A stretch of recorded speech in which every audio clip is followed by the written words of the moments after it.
सहरिया मैं हूँ देहाती, आज चूम लिया मैं तेरे गालों के।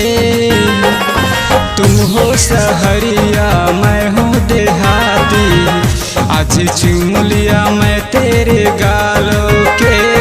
लिखता हूँ मैं नाम तेरा, लिखता हूँ मैं नाम तेरा, आज अपनी रुमालों पे।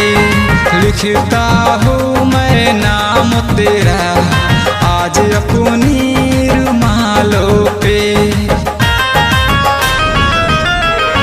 तुम हो देहाती मैं हूँ सहरिया, आज चुम लिया तू मेरे गालों के।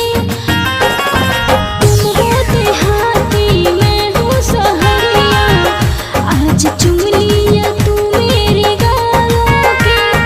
लिखती हूँ मैं नाम तेरा, लिखती हूँ मैं नाम तेरा, आज अपनी रुमालों पे। लिखती हूँ मैं नाम तेरा, आज अपनी रुमालों पे।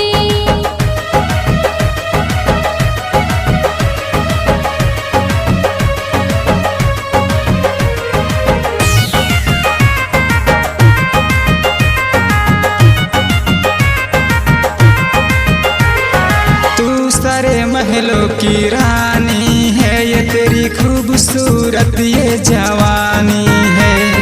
आओ मैं तुमसे प्यार करूं, बस मेरी ये कहानी है।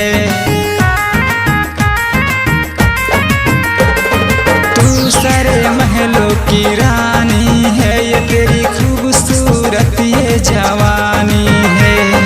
आओ मैं तुमसे प्यार करूं, बस मेरी ये कहानी है। ये तेरा रेशम जैसा बाल है, मोरनी जैसी चाल है, मैं समझ गया सब तेरे हालों के। लिखता हूँ मैं नाम तेरा, लिखता हूँ मैं नाम तेरा, आज अपनी रुमालों पे। लिखता हूँ मैं नाम तेरा, आज अपनी